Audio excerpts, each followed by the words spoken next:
Hello students, this is Pinky from Maharaja Agarsen Senior Secondary School. Today we are going to study music chapter 5. After the end of this video, I will give you homework which will be checked once the school is reopened.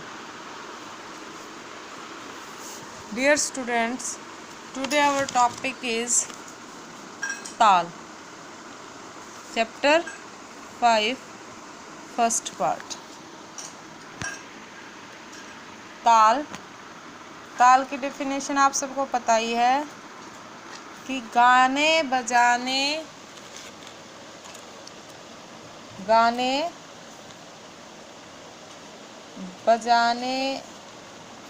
को मापने के पैमाने को ताल कहते हैं। अब हम ताल वाले चैप्टर में ही ताल से संबंधित कुछ डेफिनेशंस करेंगे, कुछ परिभाषाएं करेंगे। जैसे मात्रा क्या है? ताल में लगने वाले समय का एक भाग क्या कहलाता है? मात्रा कहलाता है। नेक्स्ट है मात्रा के बाद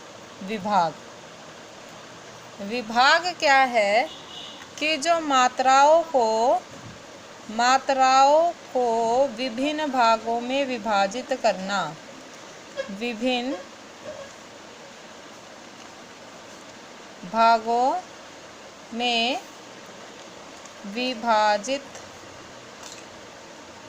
करना क्या कहलाता है? विभाग। जब मात्राओं को हम विभिन्न विभाग में विभाजित कर जाएं तो वो क्या कहलाएगा? हमारा विभाग। नेक्स्ट हमारा आवर्तन क्या है? सम से सम तक का पूरा चक्र, कि जो पूरा चक्र पहली मात्रा से अंतिम मात्रा तक है वो क्या है? हमारा आवर्तन। उसके बाद ठेका, जो ताल को हम जब किसी म्यूजिक इंस्ट्रूमेंट पर बजाते हैं तो ताल बजाने को ही क्या कहा जाता है? ठेका कहा जाता है। ठीक है भाई। नेक्स्ट है सम। जब पहली मात्रा पर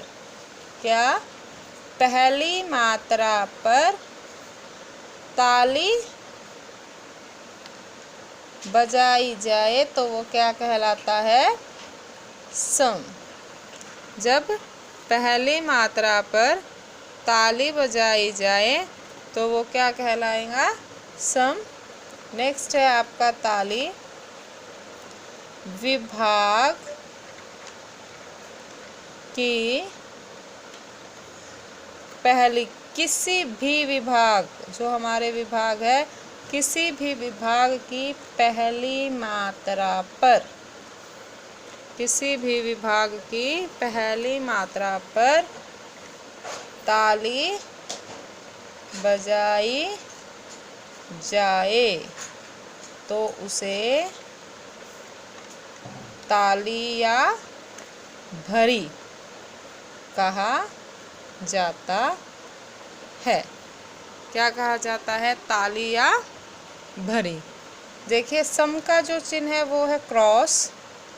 ताली का चिन्ह क्या है? 2, 3, 4।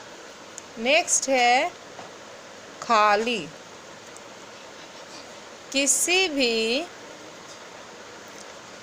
विभाग की पहली मात्रा पर जहाँ ताली नहीं बजाई जाती, जहाँ ताली नहीं बजाई जाती, केवल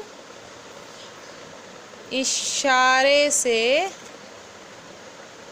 हाथ हिलाया जाए, वहाँ क्या आती है? खाली। और खाली का चिन्ह क्या है? ज़ीरो। खाली का चिन्ह क्या है? ज़ीरो। ठीक है भाई, तो हमने कौन कौन सी डेफिनेशन ताल की, हमने ताल से रिलेटेड कौन कौन सी डेफिनेशन पढ़ी? ताल, मात्रा, विभाग, आवर्तन, ठेका, सम, ताली, खाली। ये डेफिनेशंस जो ताल से रिलेटेड थी। जो ताली है उसे भरी भी कहा जाता है। क्या कहा जाता है ताली को? भरी भी कहा जाता है। ठीक है भाई, क्लियर है इतना? इनके चिन्ह एक बार आप दोबारा से फिर देख लीजिए, जो कि ताल में जो हम ताल करेंगे आगे उनमें प्रयोग किए जाएंगे। सम के लिए क्रॉस, ताली के लिए 2 3 4 5 6, और खाली के लिए 0 0। ये जो चिन्ह है ये हम चिन्हित करेंगे।